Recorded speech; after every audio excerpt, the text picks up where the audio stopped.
My name is Phil. I learned that the moment someone threatens divorce as a manipulation tactic, the marriage is already over. You're just deciding whether to acknowledge it or not. I'd been married to Molly for 6 years when she handed me divorce papers with a smile, expecting me to beg. Instead, I signed them and walked out of a marriage that had been dying for longer than either of us wanted to admit. We met when I was 28 and she was 25. I was working as a registered nurse at a hospital in Minneapolis, and she was starting her career as a morning radio host at a local station. We'd met through mutual friends, then started talking, and discovered we had an easy connection. The early relationship had been genuinely good. We'd spend hours talking when our schedules allowed, difficult, given that Molly worked early mornings and I often worked overnight shifts, but we made it work. We would stay up together when our days off aligned, talking about everything and nothing. Building the foundation of friendship and attraction that good relationships need. We were a team in those early years, supported each other's career challenges, and celebrated each other's successes. We had that sense of partnership where you genuinely enjoy each other's company and want to build something together. We got married after dating for 2 years. It was a ceremony at a nice venue, a reception with family and friends, and a honeymoon in Costa Rica. Came back and settled into married life in a 2-bedroom apartment near downtown. The first few years of marriage were solid. My nursing schedule was demanding and irregular. Molly's radio show required her to wake up at 4 in the morning most days, so our time together required deliberate coordination. But we prioritized each other, made efforts to maintain connection despite the logistics. We'd have date nights when our schedules aligned. We'd cook dinner together on weekends, maintained physical and emotional intimacy, and had long-term plans to eventually buy a house and have kids once we were more financially stable. Around year 5, we had this subtle change in our relationship. At first, it's easy to dismiss as normal relationship evolution or the pressures of demanding careers. Molly has this weird attachment to her phone. Not unusual. She used social media extensively for her radio career, building her personal brand, engaging with listeners. But the phone used became serious. She'd be on her phone during meals while we watched TV together, in bed before sleeping, constantly texting or scrolling through Instagram or responding to messages. The physical affection between us decreased. She'd be less responsive when I tried to initiate intimacy, would seem distracted during conversations, would choose scrolling on her phone over engaging with me, even when we had rare time together. I noticed, but didn't act on it immediately. I tried to convince myself Molly was building her career, that social media engagement was part of her job, that I was being oversensitive about expected behavior. But as months passed, the distance became impossible to ignore. We went from feeling like partners to feeling like roommates who happened to share a bed. A parallel existence had replaced the emotional connection that had defined our early relationship. After about 6 months of this pattern, I decided to address it directly. I chose a quiet evening when we were both home, with no immediate work pressures and a relatively relaxed environment. I asked her gently if everything was okay, pointed out that she seemed constantly on her phone, that we weren't connecting the way we used to, and that I was feeling disconnected from her. Molly's response was immediate and defensive. She asked if I was trying to police her life, said she was an adult who could use her phone as much as she wanted, accused me of trying to be controlling and insecure. The reaction was so disproportionate to my gentle question that it confirmed something was wrong. But I backed off. Didn't want to push if Molly wasn't ready to talk. I hope she'll reflect and return to the conversation more constructively. She didn't. The distance continued. The phone use remained constant. The emotional withdrawal persisted. I tried trusting that she still loved me despite the growing distance. Tried believing that this was just a phase related to work stress or her career growth.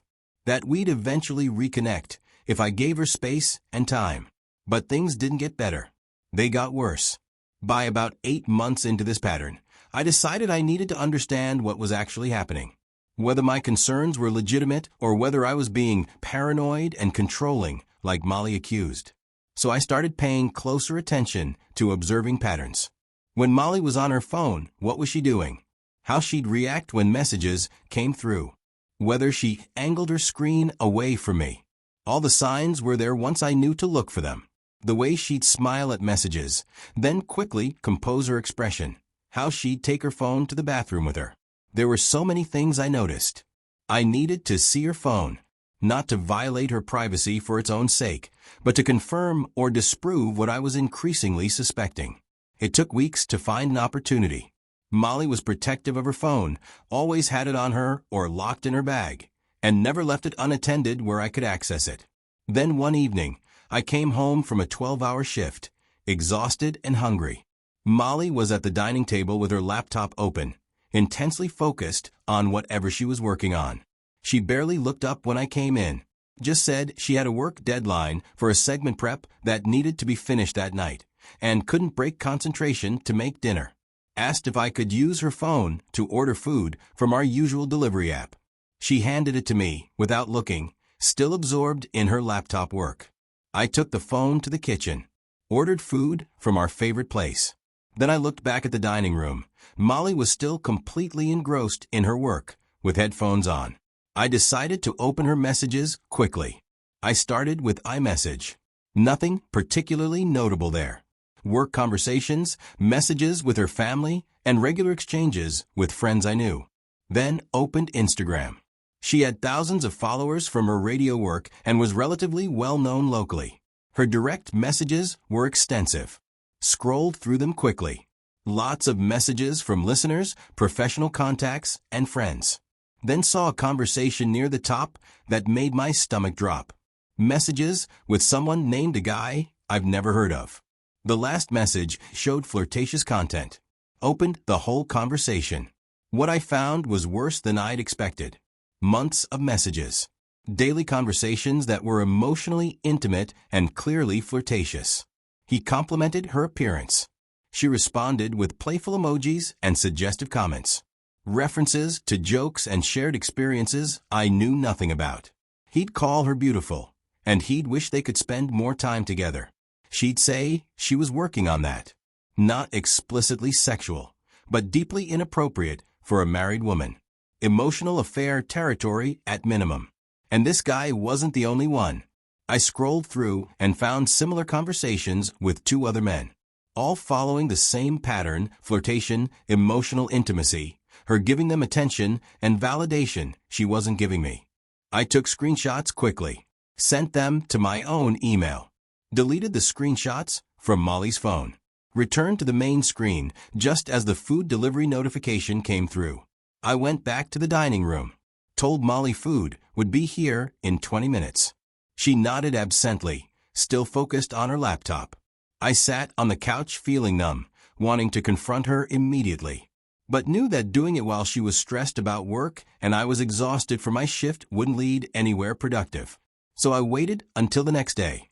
The following evening, I approached her when we were both home and relatively calm. No immediate work pressures, no exhaustion affecting judgment. I asked if we could talk. She agreed, seeming wary. I brought up the Instagram messages directly. Told her I'd seen her conversations. The content was inappropriate for a married woman. Letting her know I was hurt and confused about why she was having these emotionally intimate conversations with other men. Molly's face went from confusion to shock to anger in seconds. She erupted. Accused me of violating her privacy. Said I had no right to go through her phone without permission. Called me controlling and invasive. I stayed calm as I pointed out that she'd handed me her phone voluntarily. I'd seen the messages inadvertently, but once I'd seen them, I couldn't ignore them. She deflected completely. Said I was making a big deal out of nothing. That these were just friends. That I was jealous and insecure. I tried to explain that I wasn't against her having friends. The issue wasn't friendship, but the nature of the conversations. That she was giving these men emotional intimacy and attention she'd withdrawn from me. I told her the messages from the first guy, especially, crossed clear boundaries. That calling another man while married, discussing wanting to spend more time together, that wasn't friendship. That was an emotional affair. Molly scoffed, said I was overthinking everything, that this guy I was talking about was like a brother to her, that their friendship was completely innocent. I asked how flirting in messages qualified as brotherly friendship, how telling him he was attractive, responding to his compliments with suggestive emojis, sharing intimate details about our marriage problems, how any of that was appropriate. She didn't answer. As she said, I was being ridiculous and walked away, calling me jealous and controlling as she left the room. That conversation ended without resolution. Molly shut down completely, wouldn't engage further. Over the next week, we avoided each other.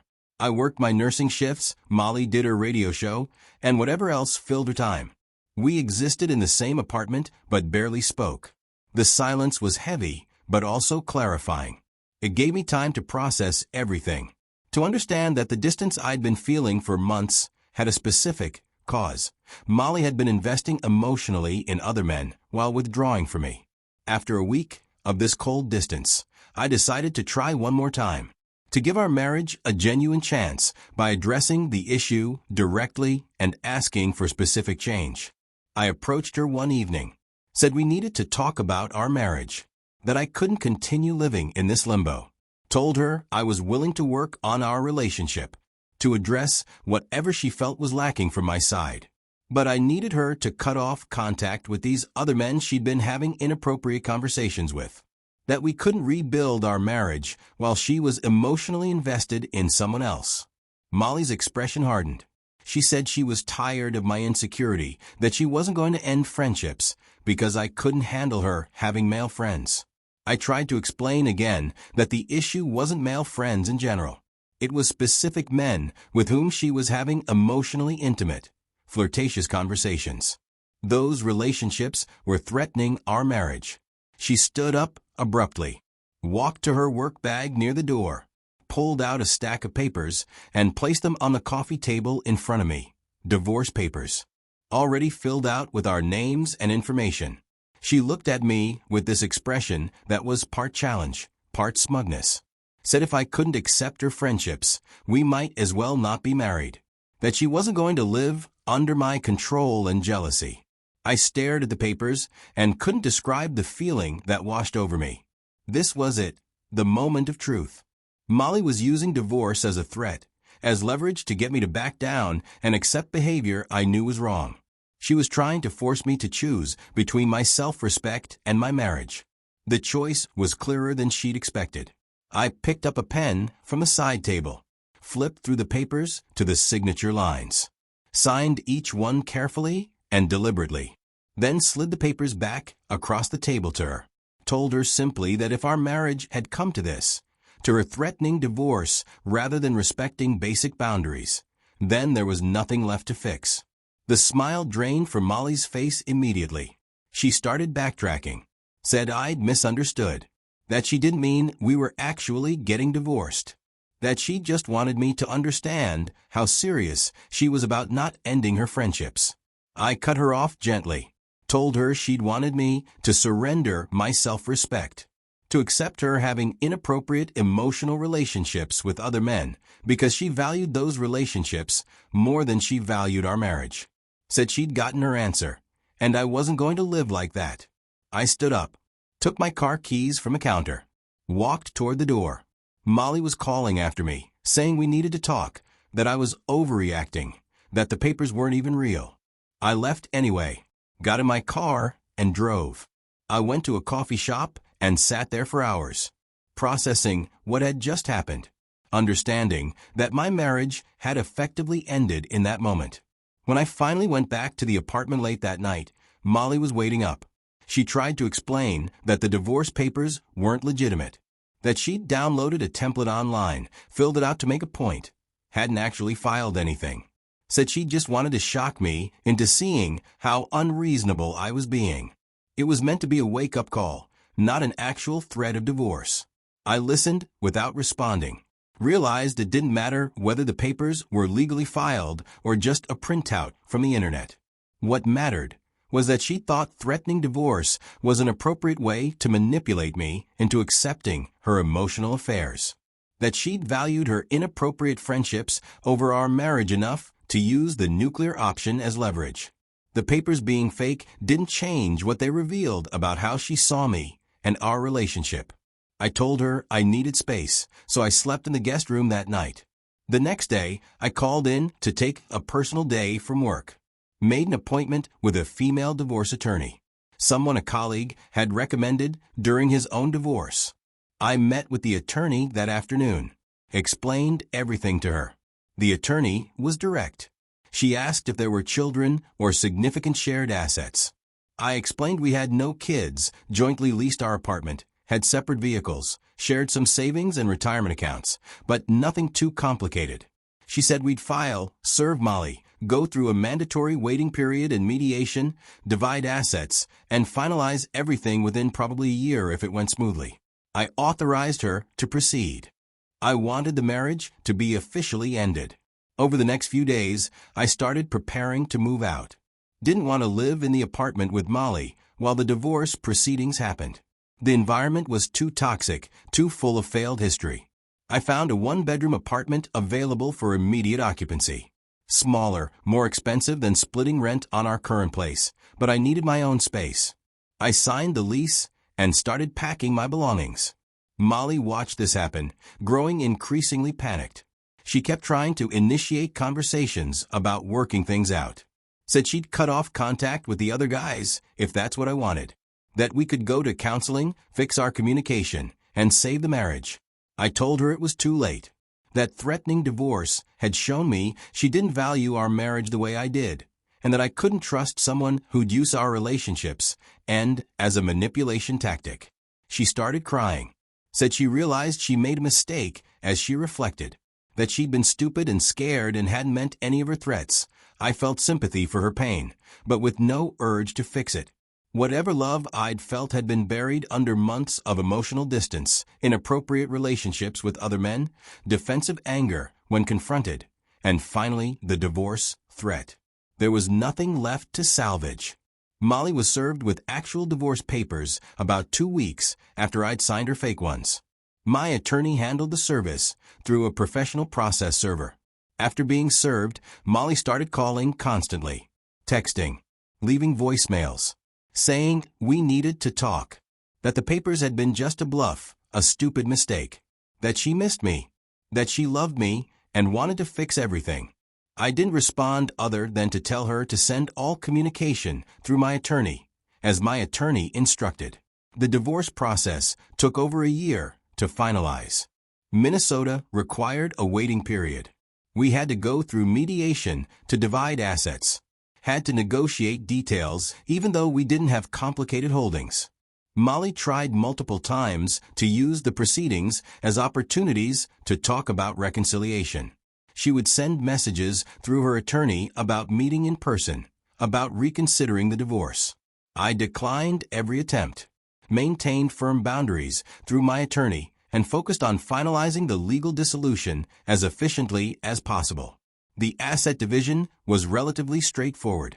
We both worked, both had similar incomes, so no spousal support was required or requested. Split our joint savings 50-50, divided retirement account contributions made during marriage. I took my car, she took hers, divided household items through negotiation without significant conflict.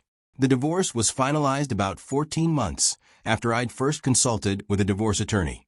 I signed the final decree, mainly feeling relieved. The marriage that had started with genuine love and partnership had deteriorated into something unrecognizable. Ending it officially was closing a chapter that had been functionally over for much longer. During those 14 months of legal proceedings, I'd been rebuilding my life. The apartment I'd moved into became home. Started going to therapy to process everything. The betrayal, the manipulation, the loss of what I thought we had. My therapist helped me understand several things.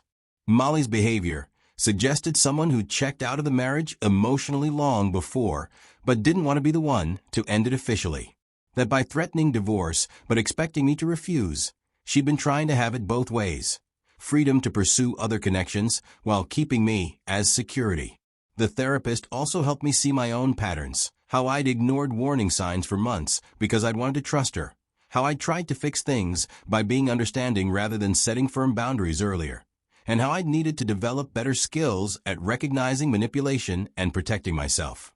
I started focusing more intentionally on my career, took a position at a different hospital with better hours and more stability, advanced my nursing credentials through additional certifications, building professional relationships, and finding work satisfaction that had been overshadowed by marital stress. Looking back now, over 2 years since I signed those divorce papers Molly handed me with a smile, I understand so much more clearly what happened.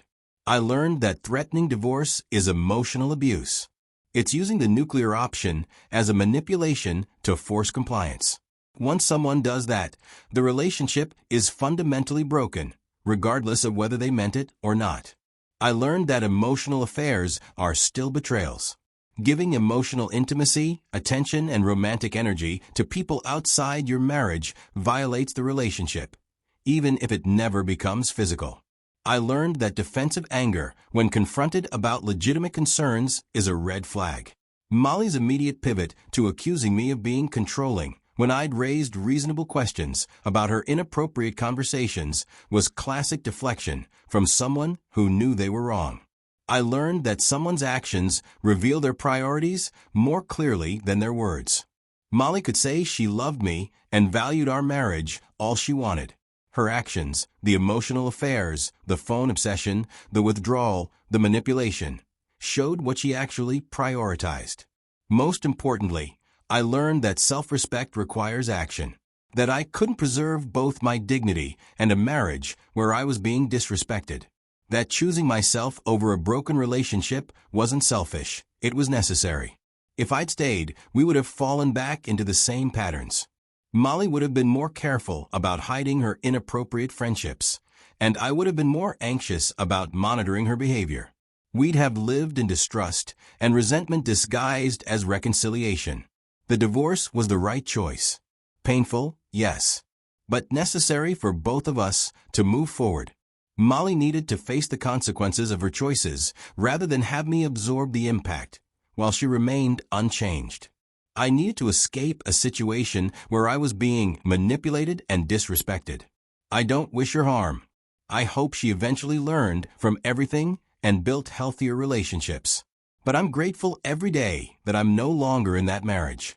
No longer walking on eggshells around her phone use, wondering which male friends she's flirting with, and no longer accepting being treated as disposable while also being expected to remain committed. I wish to build a life that honors my worth, with a partner who respects boundaries and communicates honestly, with friends who support healthy choices, with work that's fulfilling and manageable. That's what I deserve and what everyone deserves. Molly handed me divorce papers with a smile, expecting me to beg and surrender my self-respect. Instead, I signed them and walked into a better life. That's not giving up. That's refusing to participate in my own diminishment. And I'd make the same choice again without hesitation. Because the moment someone uses divorce as a weapon rather than a last resort, they've already ended the marriage. You're just deciding whether to acknowledge reality or live in denial. I chose reality, chose myself. I chose freedom from manipulation. And I've never regretted it. Not for a single day.